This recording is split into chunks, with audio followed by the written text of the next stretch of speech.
ఒక వాదనతోటే ఆగిపోలా. బాగా ఉగ్రంగా ఉండేటటువంటి దేవతలు ఉంటారు, వాళ్ళందరినీ శాంతమూర్తుల్ని చేసేవారు. అలాగే ఎవరెవరైనా సరే క్షుద్రోపాసనలు చేస్తుంటే వాళ్ళందరినీ మామూలుగా చేశారు. అంటే దేవతలని కూడా ఎలా ఉండాలి అని నియమించేవారమ్మా. అది వారి గొప్పతనం. ఓ సందర్భంలో కేవలం పాచికలు ఆడుతూ ఆడుతూ ఆడుతూ ఆడుతూ మధుర మీనాక్షి అమ్మవారిని ఆ యంత్రం మధ్యలో బంధించేశారు ఆయన, నువ్వు ఇక్కడే ఉండాలి అని. అంటే అలా అంతటి మ్యాథమెటిక్స్ మీద ఆయనకు అవగాహన ఉంది. ఒకటి కాదు, ఓ సందర్భంలో కలకత్తాలో కాళీ అమ్మవారు ఇష్టం వచ్చినట్టుగా వెళ్ళి రాత్రిపూట జనాల్ని తింటూ ఉండేది. ఆవిడ క్రౌర్యంగా ఉండేది. శంకరాచార్యులు వారు వెళ్ళి ఆగు అన్నారు. ఇప్పటికే ఆ విగ్రహం గుమ్మానికి అటు ఇటు ఆగి ఉంటుంది. ఇప్పటికి ఉన్నారండి కలకత్తాలో కాళీ అమ్మవారి గుడి. అది చాలా విశేషం శంకరాచార్యులు వారిది. అలాగే మనందరికీ బాగా పరిచయం ఉన్నటువంటిది శ్రీరంగ క్షేత్రం. అక్కడికి కొద్ది దూరంలో 2 కిలోమీటర్లు 3 కిలోమీటర్ల లోపే అద్భుతమైన జంబుకేశ్వర లింగం అని ఉంది. అక్కడ అమ్మవారికి చాలా భయంకరమైనటువంటి కోపం. ఎంత కోపం అంటే తట్టుకోలేము. అఖిలాండేశ్వరి అమ్మవారిని కోపము నుంచి ఆయన శాంతపరిచారు. ఏం చేశారో తెలుసా అమ్మ? ఆవిడ కూర్చున్న దగ్గర ఎదురుగుండా వినాయకుడి యొక్క విగ్రహాన్ని పెట్టించారు. ఏ కొడుకుని చూస్తే తల్లి శాంతపడదు.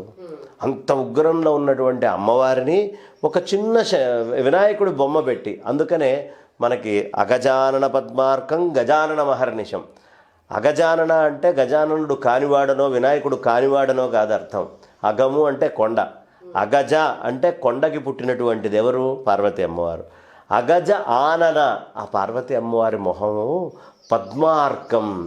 ఆ సూర్యుడి కిరణాలు వస్తే పద్మం ఎట్లా విచ్చుకుంటుందో అట్లా విచ్చుకుంటుందట అమ్మవారి మొహం. అగజానన పద్మార్కం. ఎప్పుడు? గజానన మహర్నిశం. వినాయకుడిని చూస్తే చాలట. అందుకని ఆ తల్లికి కొడుకంటే అంత ప్రీతి. ఈవిడకున్నటువంటి ఉగ్రం తగ్గాలి అంటే ఈవిడ కొడుకును చూపించాలి అని ముందర శంకరాచార్యులు వారు వినాయకుడి బొమ్మ వేస్తే చాలా శాంతమైపోయింది. ఇట్లా క్షేత్రాలన్నిటిలో ఉండేటటువంటి అశాంతి స్వరూపాలన్నిటినీ కూడా తీసేశారు. తీసి ఎక్కడికక్కడ ఏ పుట్టకి ఎక్కడికి వెళ్ళినా అక్కడ. గురువాయూరులో ఆయన వాయు సంచారం చేసి పైనుంచి వెళ్తూ ఉంటే ఓ దగ్గర ఇక చేయలేకపోయి కింద పడ్డారట. ఎందుకబ్బా కిందకు వచ్చాను అని చూస్తే అంతకుముందు గురువు వాయువు ఇద్దరూ ప్రతిష్ఠ చేసినటువంటి ఏదైతే కృష్ణుడి విగ్రహం ఉందో ఆ విగ్రహం ఇట్లా పతనం అయిపోయి ఉంటే దాన్ని మళ్ళీ పునఃప్రతిష్ఠ చేశారు ఆదిశంకర్లు గురువాయూరులో. దాంట్లో పూజా విధానాలు నిర్ణయించినటువంటి వారు ఆదిశంకర్లు. ఎక్కడ ఏ క్షేత్రం మీరు తీసుకున్నా భారతదేశంలో ఉండే అన్ని క్షేత్రాలని శంకర్లు సంచరించారు. అందరూ దేవతల్ని వాళ్ళ మీద స్తోత్రాలు అనేటటువంటివి రచించారు. శ్రీరంగం వెళ్తే రంగనాథస్వామి మీద రంగనాథాష్టకం రాశారు. జగన్నాథ క్షేత్రం వెళ్తే జగన్నాథాష్టకం రాశారు.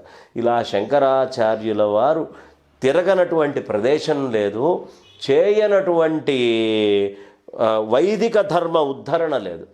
అన్నీ చేస్తూ పరమలక్ష్యమైనటువంటి జీవన్ముక్త స్థితిని వదిలిపెట్టుకోకుండా జాగ్రత్తగా ఉండండి అనే విషయాన్ని శంకర్లు తెలియపరిచారమ్మ. ఇది ఆయన గొప్పతనం. కాబట్టి ఆదిశంకర్ల యొక్క చరిత్ర ఒక మహాద్భుతం. ఇన్ని మతాల్ని ఇంతమందిని ఖండించి అందులో మరి బలిస్తా అనేవాళ్ళు, దుర్మార్గులైనటువంటి వాళ్ళు, పుర్రెలతోటి రకరకాలైనటువంటి మాయలు చేసేవాళ్ళు, వీళ్ళందరినీ జయించారు ఆదిశంకర్లు ఒక్క కాషాయం కట్టుకొని 32 సంవత్సరాల్లో. అది శంకరుడంటే.